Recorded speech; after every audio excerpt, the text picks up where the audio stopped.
Afternoon, ladies and gentlemen. My name is Amanda Thato Serrao. I'm going to be doing a small presentation which is going to require about 1 hour 30 minutes, give or take, or even 45 minutes. I'll try and be as quick as possible, pertaining to cryptocurrencies, yes, or what we commonly call Bitcoin. And also I will be sharing more pertaining to the opportunity that I'm doing, but I will also be discussing other opportunities within the cryptocurrency space, right? Okay, so let's just delve right straight into it. So like I said, that's me. My name is Amanda Thato Serrao. I'm a mother of 3. I've got 3 children. I've got my son who's 8 years old, who's now in grade 4. My daughter who just started grade 1 this year. She's 6 years old, and I've also have a small son that I was blessed with last year during COVID season, and he just turned 1 year old. In terms of me, my career, I was once working for a financial institution.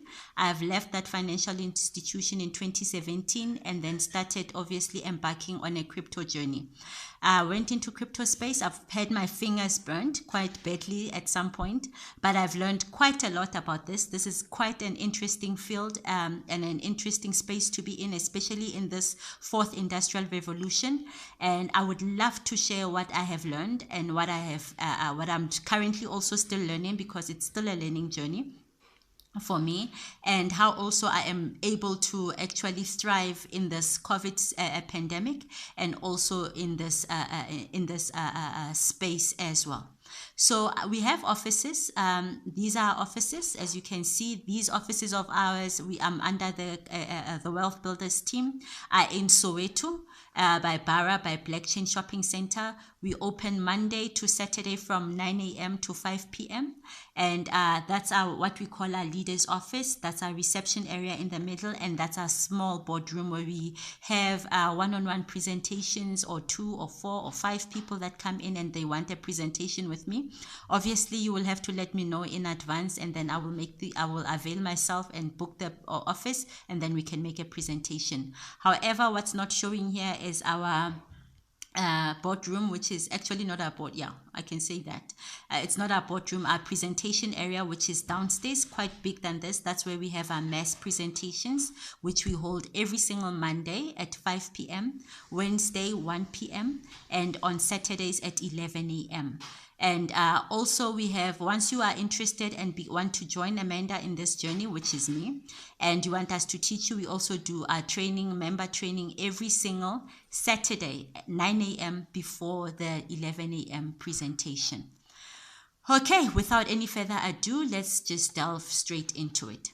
So in order for one to understand cryptocurrency, or what is commonly known as Bitcoin, I think it's very important that we understand the journey of money. So money is evolving, ladies and gentlemen, like everything else. So everything else has evolved. Cars have evolved. We're no longer using horse and trailer. We are now using cars. Some of them are very fast.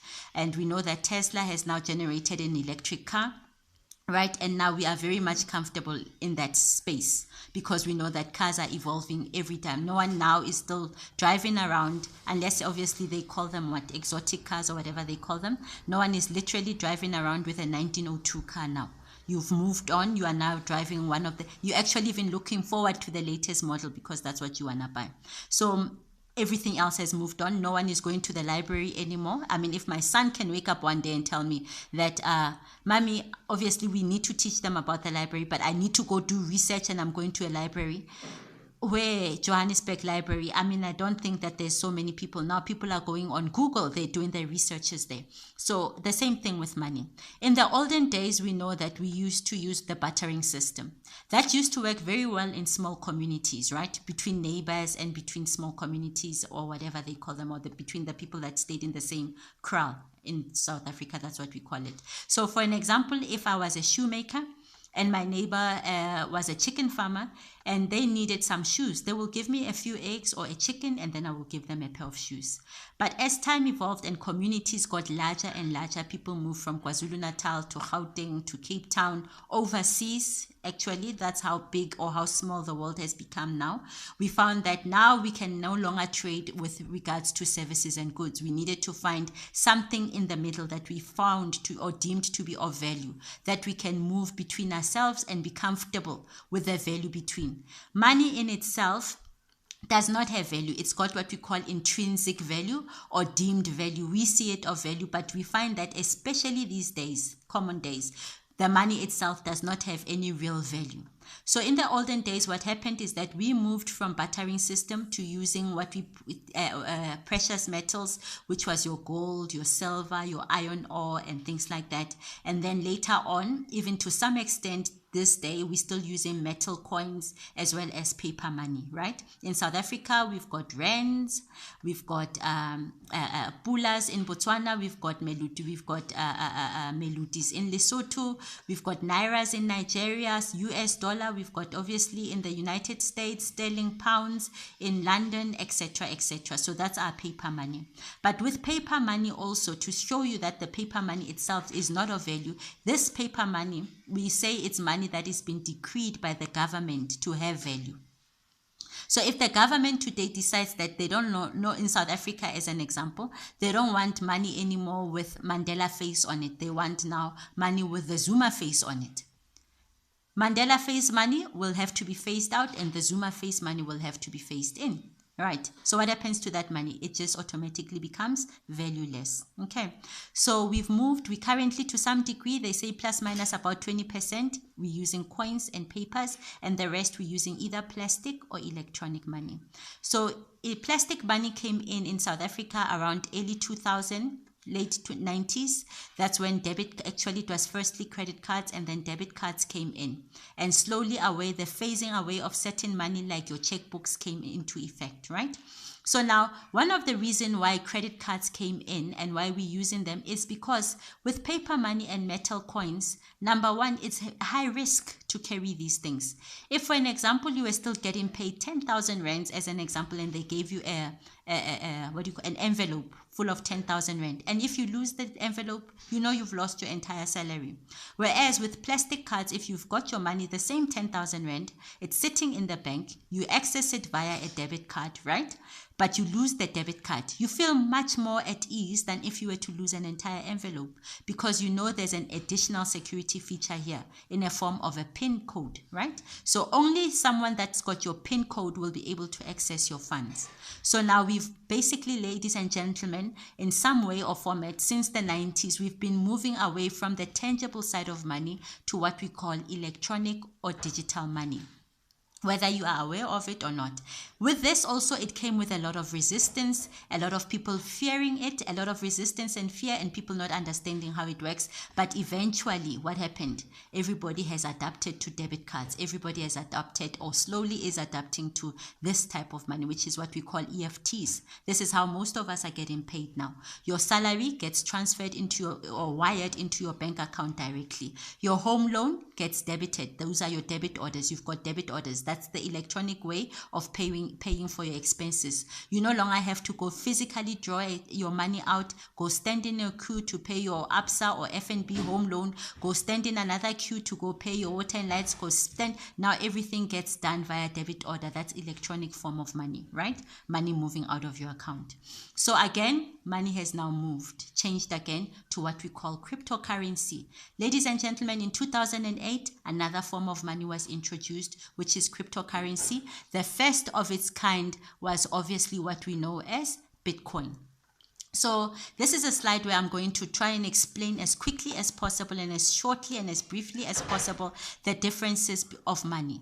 So we have printed money. I have a picture here of our current currency in South Africa, which is the rand, right? I've got the coins and the note. This is what we call fiat currency or printed money. That's a new term for most people. So fiat currency, the basic meaning is money by decree, money that has been decreed by the government of the country to be of value. So in South Africa, they've deemed this type of money to be of value in South Africa. If you are in South Africa and you come with dollars or pounds, no matter how much more valuable you may think they are to the rand, you will never come out with a service or a good. You need to pay anyone in South Africa with a South African rand. legally so, unless you're doing back end business. And then we also have here what we call cryptocurrencies, the first of its kind being Bitcoin. Bitcoin is one of the cryptocurrencies, right? We've got plus minus 8,000 digital currencies or cryptocurrencies. And we've got here in terms of fiat currency, the rand is a type of fiat currency, but it's not the only one. We've got dollars, we've got pounds, we've got euros, we've got nairas. There's 180 fiat currencies currently in circulation. Here, Bitcoin is a form of it. We've got Bitcoin. We've got Bitcoin Vault, we've got Electric Cash, we've got Ethereum, we've got Monero, we've got Dogecoin, we've got so many coins that are currently going on and new coins being developed if anyone is following this space on a regular basis. So as pertaining to my previous slide, I've shown you that in terms of fiat currency, it comes in printed form, that's this type of form, and it also comes in digital form. That's when we're doing EFT and credit and card payments, right? Bitcoin or cryptocurrency, strictly digital. There is no physical paper, or this is just for illustration purposes. There's no physical coin or physical paper note of any digital currency out there, right? So, okay, so like we said, fiat currencies, you get them in different, and those are the abbreviations: Bitcoins, Bitcoin Vault, Ethereum, etc. So customer identification, every single time you need to draw your money, even if you go to the bank, you can identify who the owner of that bank account is. So if I give you just my account number and you approach my bank, they can tell you if I am the legal owner of that money. Account number, and let's say I give you an account number and you think that that account belongs to J. Smith. They can easily tell you now, no, that account number is not J. Smith's account. They know that that particular account belongs to Amanda Serrao, right? Here, if you pick up my what we call a wallet address, right, you can never know who the owner is. It's completely anonymous. We'll go into detail about that later on.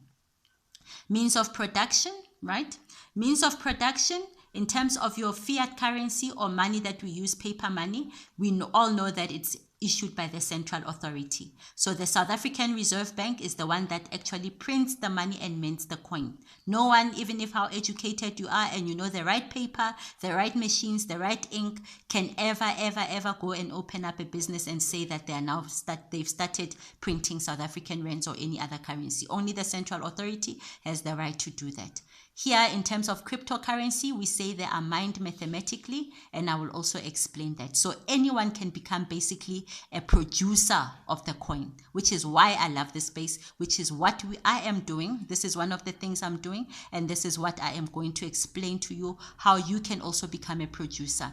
Now, also to just bring it a bit more home, imagine if here, right, in terms of the central, if everyone could become a producer of the rand, meaning if every single time the rand is in circulation, you know that you are getting paid because you are also a part or a shareholder in the central authority. You are getting paid every time the rand is in circulation. If a transaction happens between banks, you're getting paid. If someone buys using the rand, you're getting paid. So mining or miners get paid every single time a cryptocurrency that they are mining is circulated in the system. So this is how I'm also making money while I am sleeping. Isn't that wonderful? So this is what I'm going to explain to you. Another thing here, you see here, it's issuer, it's legally established, okay, e-money issuer, which may be a financial institution. So now we know in South Africa, we've got 4 major banks, or 5 actually. There's more than that though. We've got obviously your African Bank, FNB, ABSA, Standard Bank, Capitec, Investec, blah, blah, blah, blah, blah. They're the ones that are legally authorized to issue the money or circulate the money around. If you want money, money is distributed through those banks, right? Not the Reserve Bank directly. Here as a miner, because remember I said that we are the ones that are actually making the coins. So I, as a miner, I am also, as I'm mining those coins and I'm using them, I am in a way also distributing the coins, and that's why they're in circulation. That's why you can never shut down the system, guys, because now you are telling people that they can never ever now produce the coins and circulate them. So I'm a circulator of the coin because I mine the coins as well. Okay, so here with our rands, if we take South African rands or any other currency that you are using wherever you are living and watching this video, you'll also get to understand that you do not know how much money is in circulation of your fiat currency and what speaks to it. Whereas here in the crypto space, right, we know how much money is in circulation. We know how many will be circulated in the or produced in the next few minutes. And we also know that there is a limited supply of the money, which is one of the things that actually gives Bitcoin and other cryptocurrencies their value, because we know that now with cryptocurrencies, what happens is that supply and demand, the more of the coin is in supply or is in demand, the higher the value goes. The less in supply, the lower the value. So now with our rands or our fiat currency, you find that it suffers from inflation because or hyperinflation because of the oversupply of the currency in the market. Okay, so this is basically a slide to tell you what Bitcoin or other cryptocurrencies are. So it's a world digital currency that is inflation free and not controlled by any government or institution, right? Why we say it's a worldwide digital currency? Because we find that with cryptocurrencies, unlike fiat currency, Bitcoins can be used anywhere in the world. Typical example, let's say for an example right now, I'm in the mood of taking my children to the United States of America, right? The time right now, it's 4:04 p.m.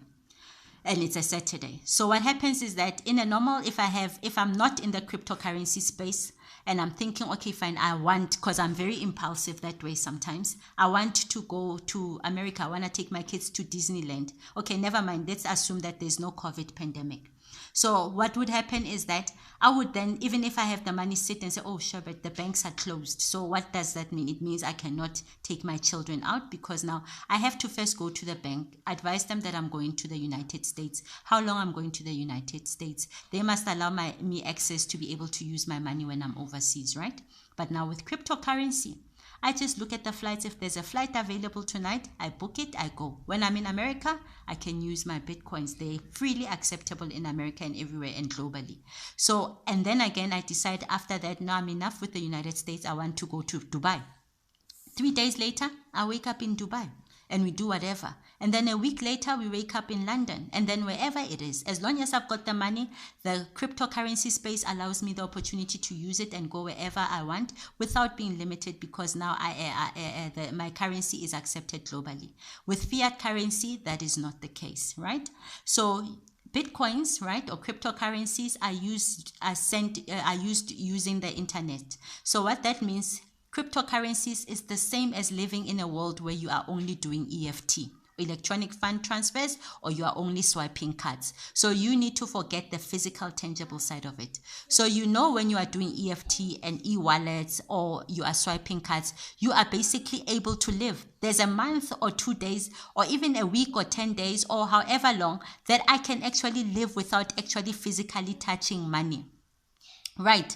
So the same thing in the crypto space. So you freely use it using the internet.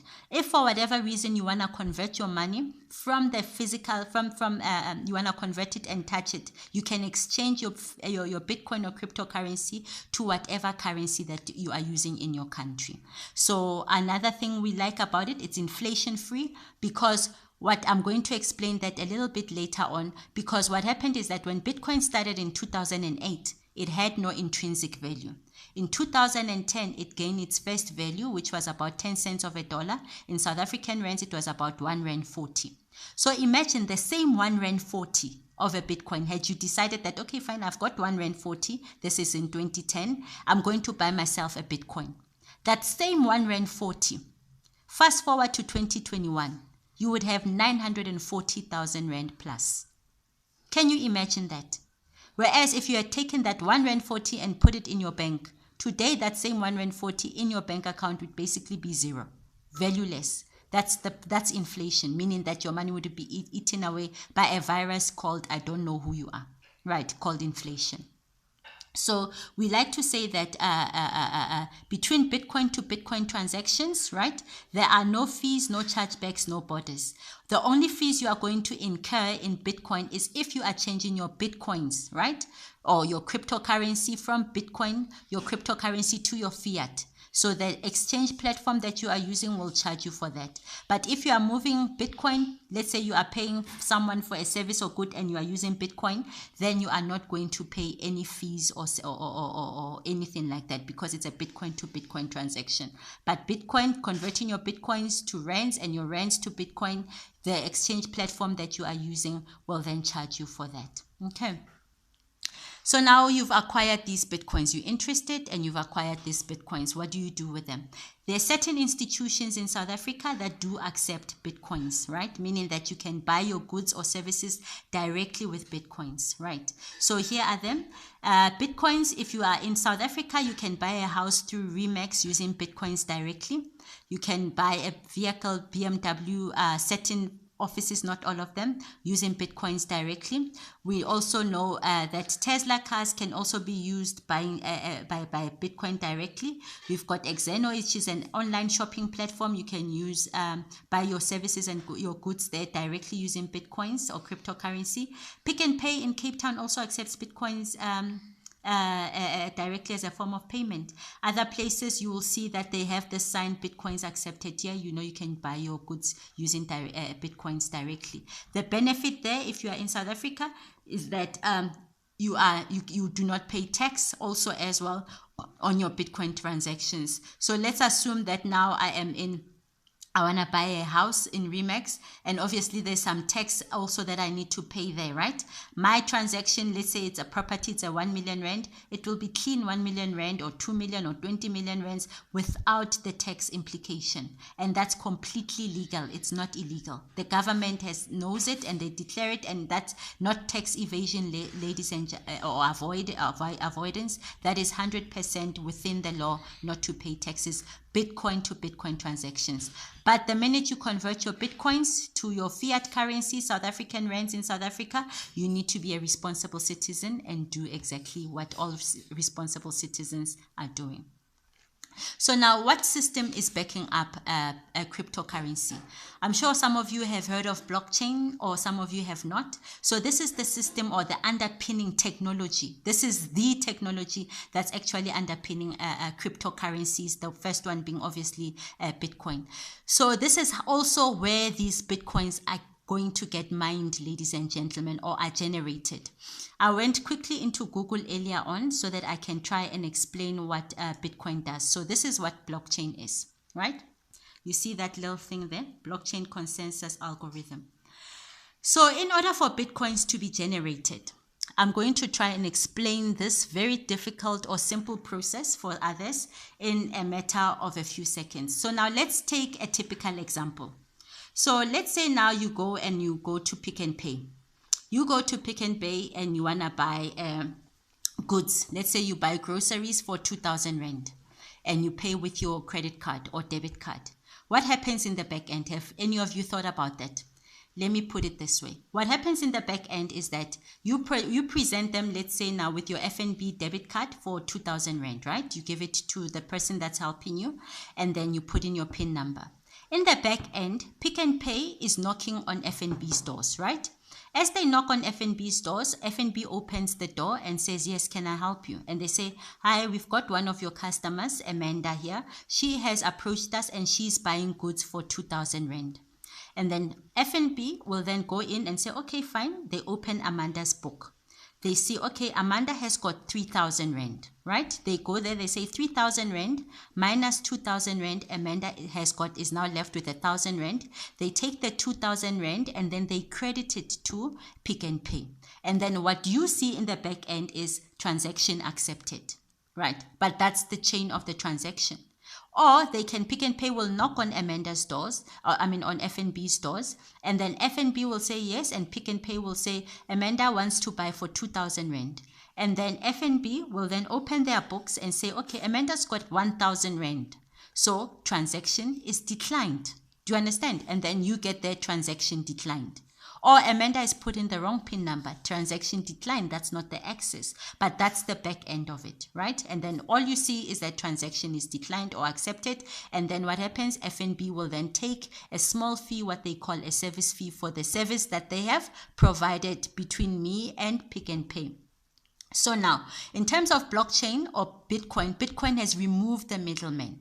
So Amanda is the user of the card and I'm also the machine. So now here in blockchain, what happens? In blockchain, it's a number of computer systems owned by people.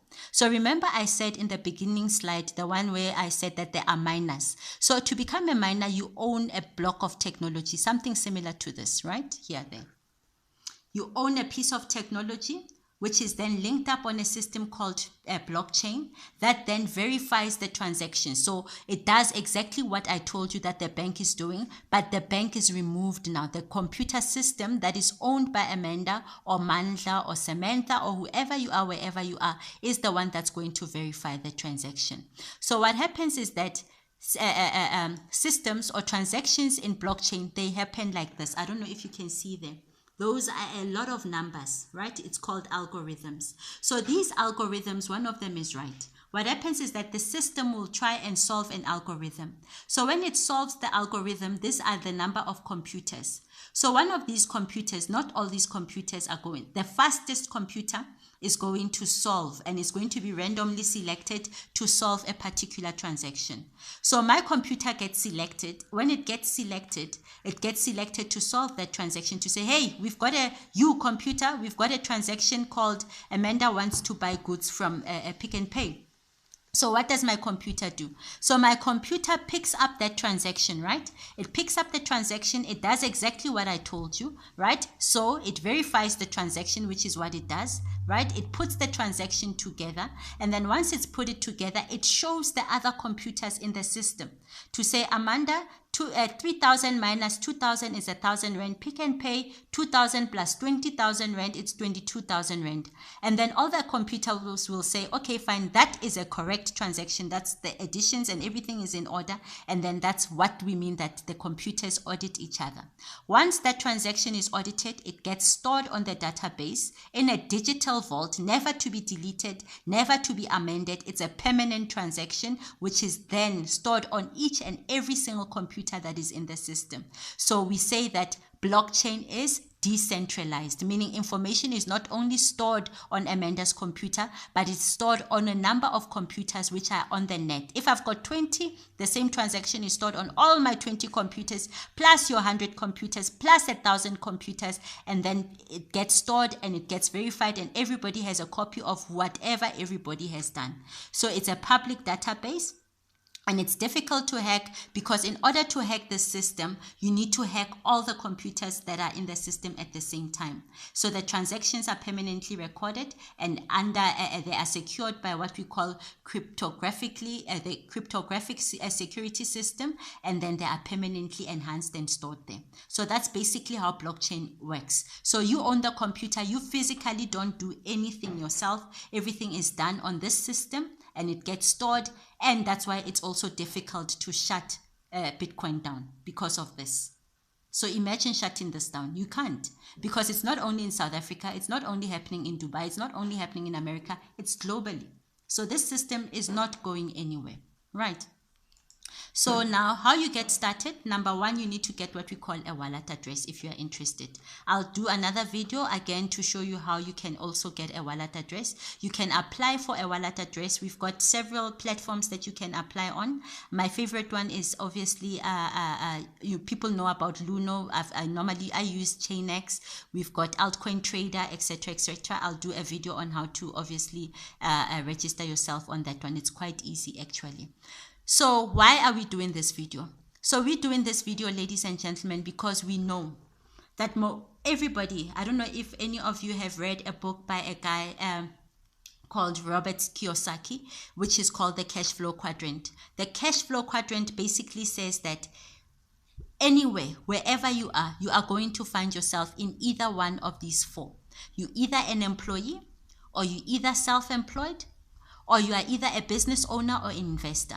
But now the cash flow quadrant is divided into the left-hand quadrant and the right-hand quadrant. And they say that 95% of the population is here. And the 95% of the population that is an employee or self-employed, they only earning 5% of they only hold 5% of the economic wealth. Whereas there's only 5% here.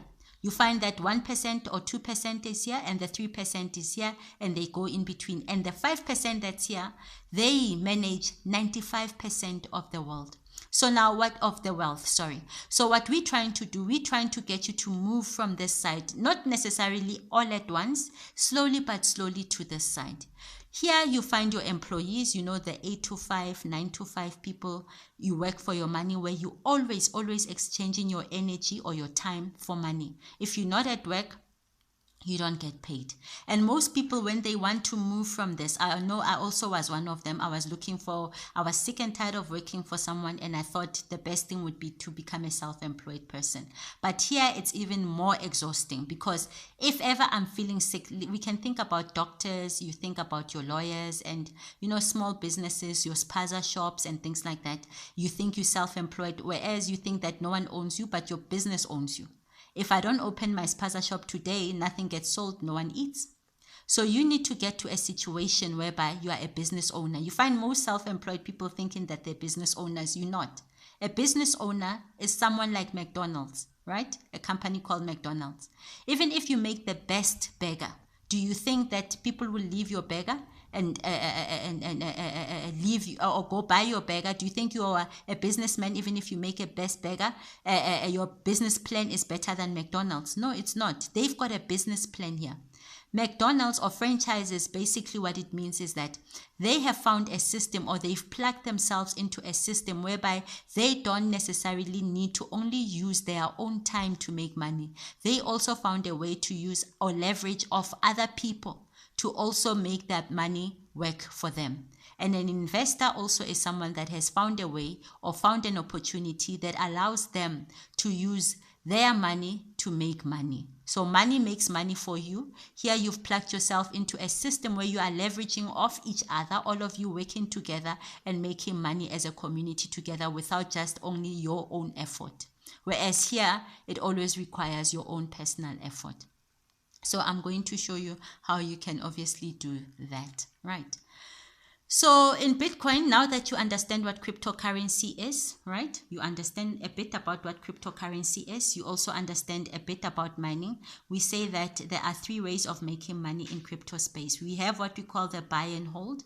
We have what we call the buy and sell. And we have what I explained in detail, which is mining. With buy and hold, it's basically the example that I made earlier on, where now you are going to buy the coin that's already in existence. The example that I made was that Bitcoin in 2010 was equivalent to 10 cents of a dollar. So that was 1 rand. So 1 rand 40 cents in South African value at the time. So imagine if you had 140 rand in 2010. I mean, a lot of us had 140 rand. If you knew about Bitcoin and you decided to take that 140 rand and buy yourself Bitcoins, what that would have meant is that your 140 rands would have allowed you 100 Bitcoins, right? So your money would have been turned to 100 Bitcoins. You take those 100 Bitcoins, you hold them, buy and hold. So meaning that you don't sell them.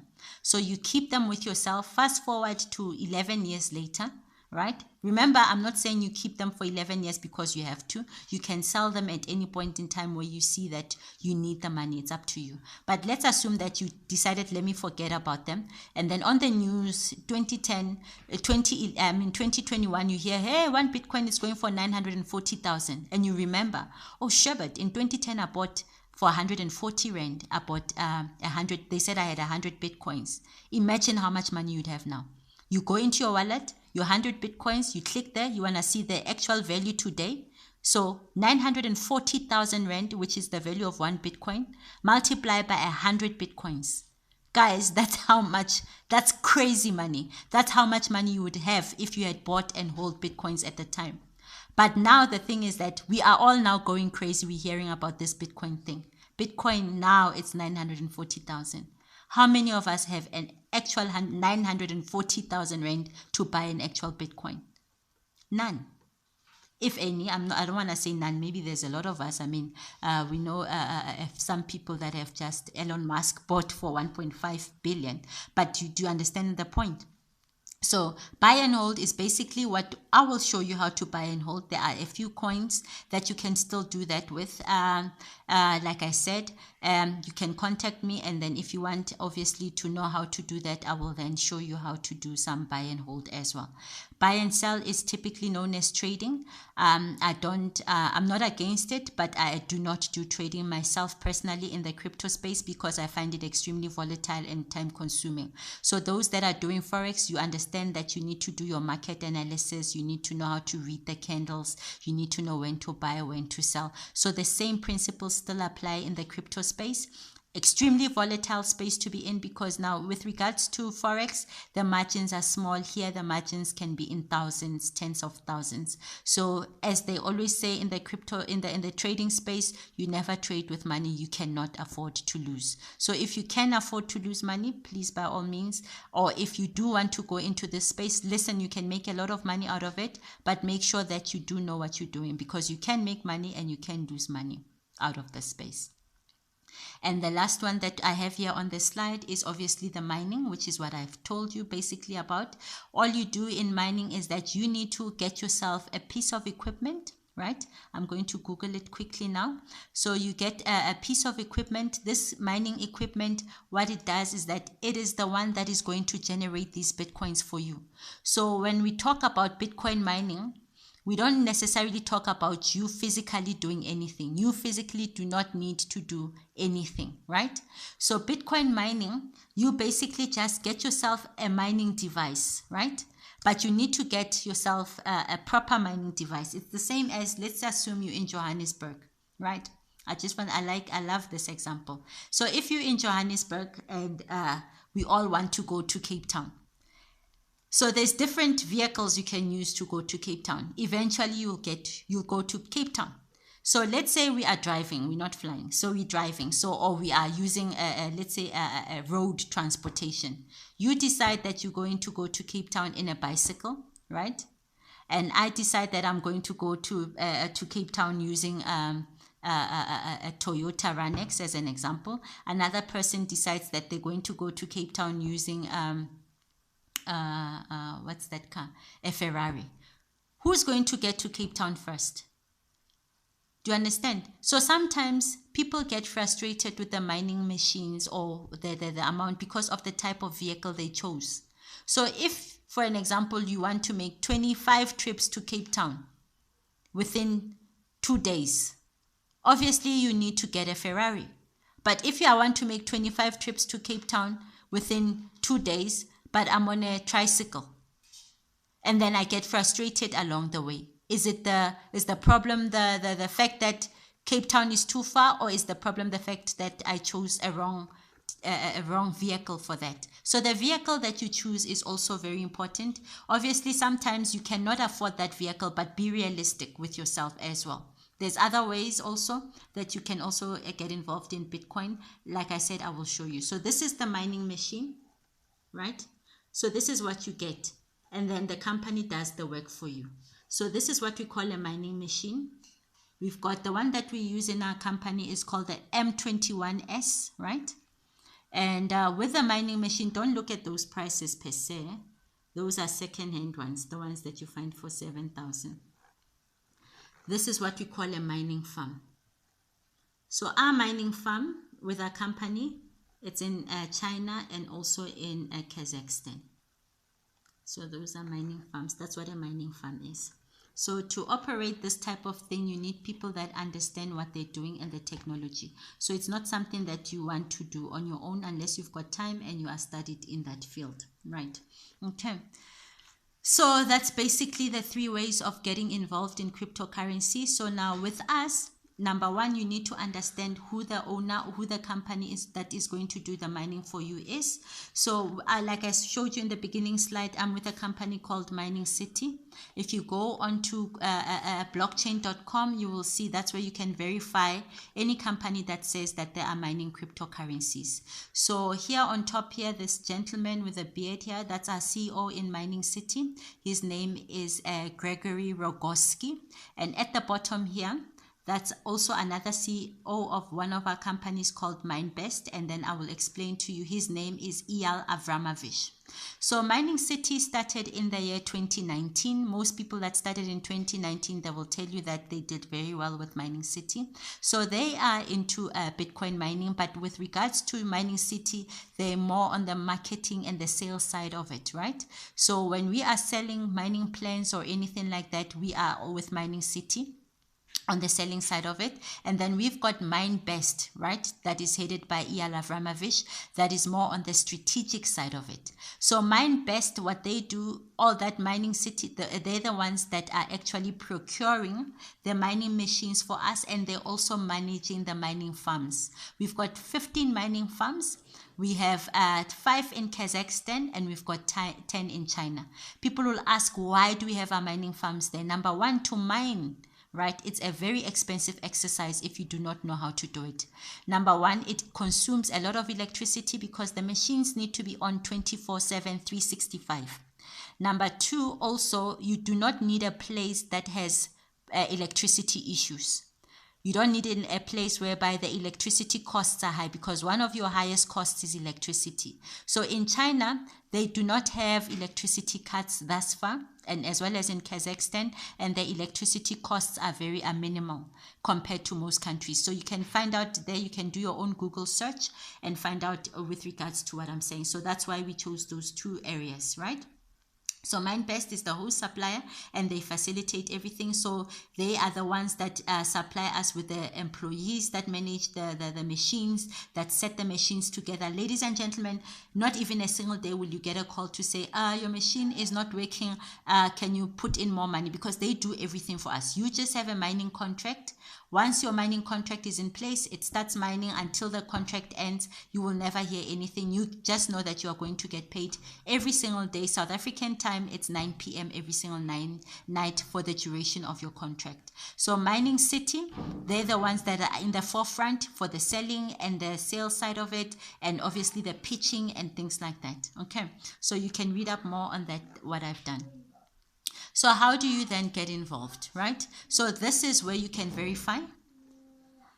Blockchain.info. Another thing to mention there is also that Mining City is also affiliated with, if you go there, you will see a company called btc.com.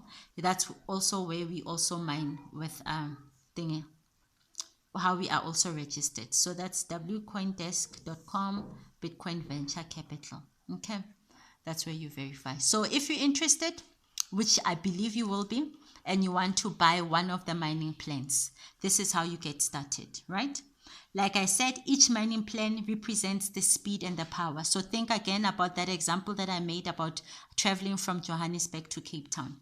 So if you buy a standard plan that operates at 6 terahash, you can see there's 6 TH, 6 terahash per second, right? And then it accumulates one binary point. A bronze plan, it operates at 12 terahash per second. A silver plan operates at 24 terahash per second. A gold plan operates at 42 terahash per second. And a platinum plan operates at 138 terahash per second, right? Sorry. So once you purchase one of the mining plans, your waiting period, as you can see there, it's 10 days after purchase. So today's date is the 27th of April. So if you are to buy a plan today and you're interested, it means your 10 days will be the 27th of April, right? Meaning that you're going to start mining on the 28th of April at 9 p.m. South African time. So your mining contract is for 1,100 days, which is a duration of 3 years. So from the 28th of April, 9 p.m., you will be mining for 1,100 days. Okay. So now this, I know it's written in dollars, But then this is not the rand direct exchange of the rand dollar exchange rate. So this is the rand to Bitcoin and the rand dollar to Bitcoin price. So just to give you the rand price for those that are interested, the standard price goes for plus minus 12,500. The bronze plan goes for plus minus 24,000 rand. The silver plan goes for plus minus 48,000 rand. The gold plan goes for plus minus 80,000 rand. And the platinum plan goes for plus minus 240,000 rand. So why plus minus is because the price is volatile, right? The price fluctuates continuously. I will show you now. The price fluctuates. Can you see the price of Bitcoin right now? It's 920,000. This is the movement of Bitcoin. So because the price fluctuates regularly, what you find is that the price of the plan will also move accordingly. So for today, I know I sold a plan for about 11,400 rand. Do you see now? It's now 918,012. When I opened it, it was not that. So the price movement is volatile. So if you are interested in purchasing one of the plans, the best thing is to phone me, and then I can quote you on the price, and that's the price that you will then need to obviously deposit to buy the plan. Okay, so once you buy the plan, then you're going to start earning daily. So there is also another business opportunity. Remember on this slide I showed you, right? I said to you, here, this is now where you are. You buy the mining plan, you become an investor. So now your money is doing what? Your money is working for you. So with this opportunity, we also show people an opportunity whereby you can become a business owner. Being a business owner, it now means you've plugged yourself into a system. Ladies and gentlemen, when you buy a mining plan, the long and short of it, what I've also discovered, what most people are not taking advantage of this opportunity, and it really saddens me, is the fact that it's similar to buying a franchise. Where can you get a franchise for 240,000 rand? You just plug yourself into the system, and then everything starts working for you. You've got the support. I will support you. And then all you do, you start earning on a daily basis. So if you want to just invest, you buy yourself a mining plan, and then you wait your 10 days, and then you'll earn for 1,100 days. Remember, your machine is verifying transactions like the example that I did. So your return will be much better than in the bank, but it is not going to turn into miracles overnight. Right, because it also depends on the movement of the coin, how your machine has worked, and the size of the machine that you bought in terms of your mining power. If you bought this one, this one mines when this one solves one transaction, as an example. Right? This one has solved 2 transactions. When this one solves one transaction, this one has solved 4 transactions. When this one solves 1 transaction, this one has solved 7 transactions. When this one solves 1 transaction, this one has solved 21 transactions. So platinum is 23 times faster than standard. Gold is 7 times faster than standard. Silver is 4 times faster than standard. Bronze is only 2 times faster than standard. So the type of vehicle also matters. Okay. So going to the business side of the business, this is optional.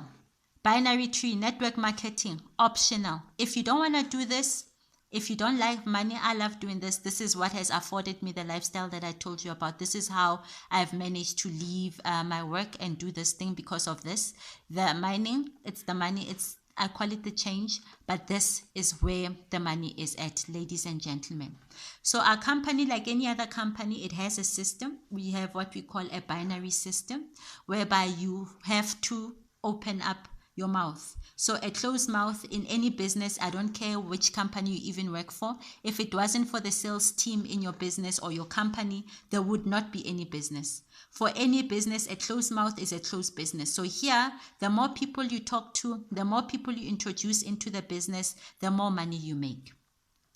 How it works, it also depends, like any other business, what you are selling. So if you've got a spaza shop full of all the items and you're only selling bread every day, you are not selling your high item goods, you are not going to get to where you want to quicker.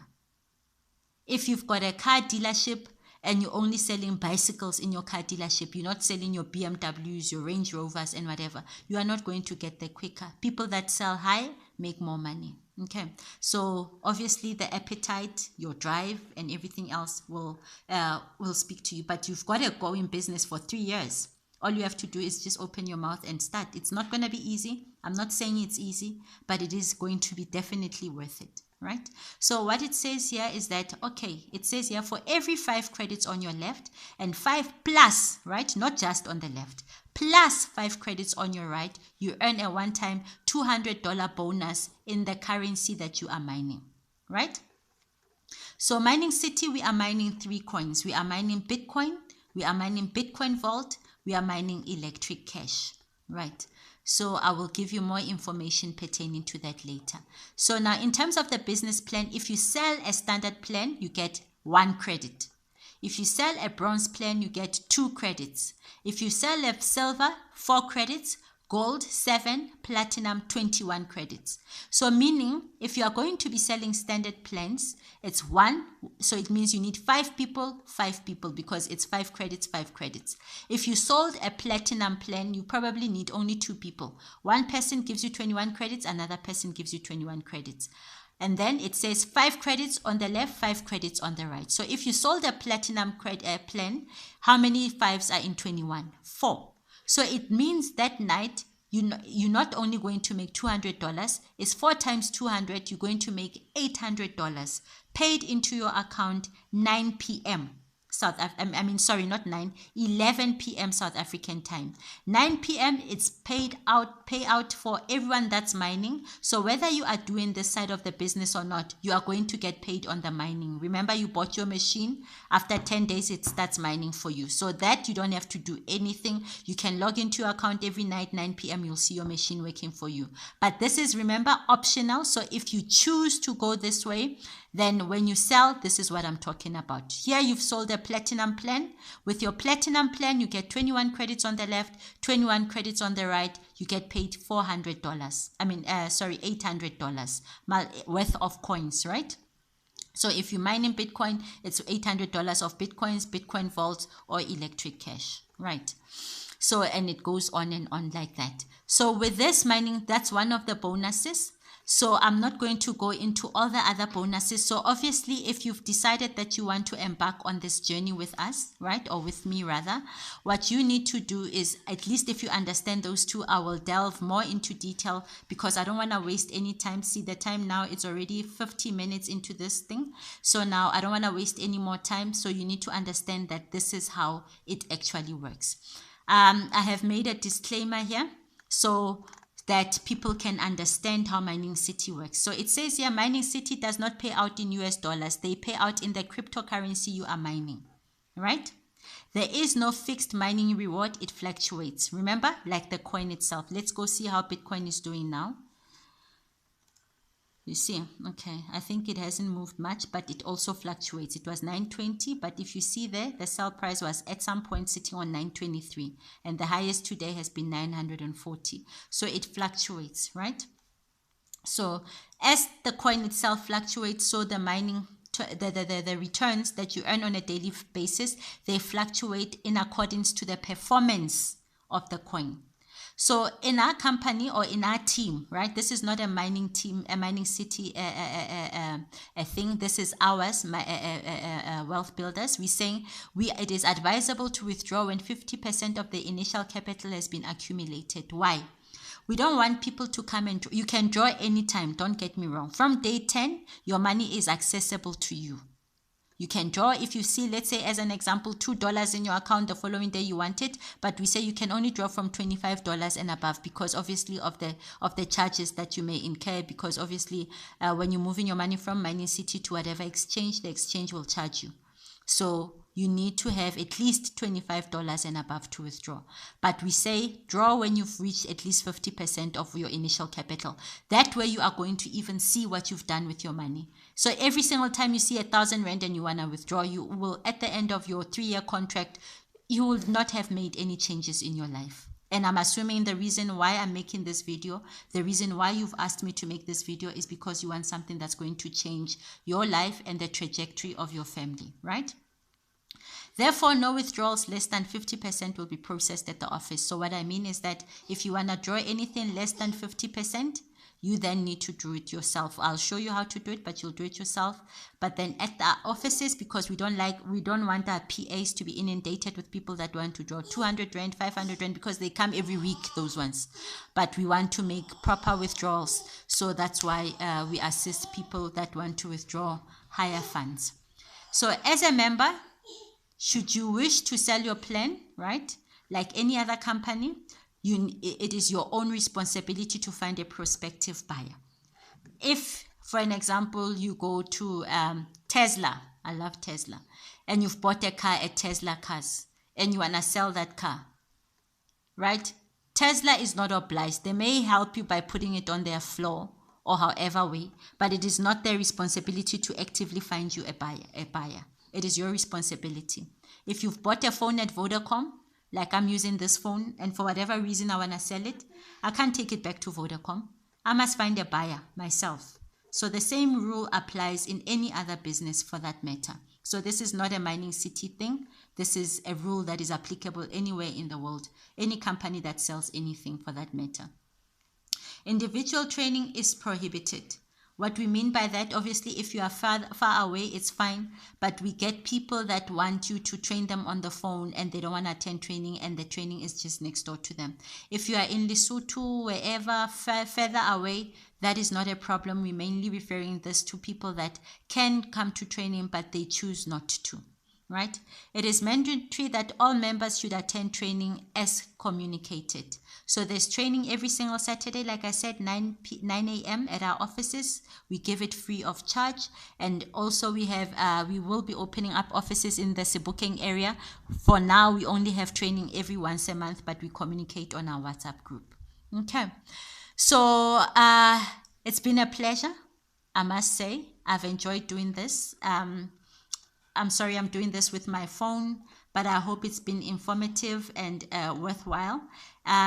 It has been for me, my first one, so I hope I've done well. So if any of you are interested, you want to sign up, which I do believe you would be interested and want to sign up, or if you want me to help you with a buy and hold, I do charge for that though. You can contact me and then I will show you with regards to which coins you can buy and hold, and then we can take it from there. Okay, so those are my contact details. I hope to hear from you soon. You can send this video to your friends. Feel free to do that, to your family members or anyone else that wants to know more about this. If you want more information, feel free to text me. Send me a WhatsApp on that number. Send me a voice note on that number, or even phone me. Okay. Thank you, guys. Thank you, ladies and gentlemen. It's been quite a pleasure. Bye.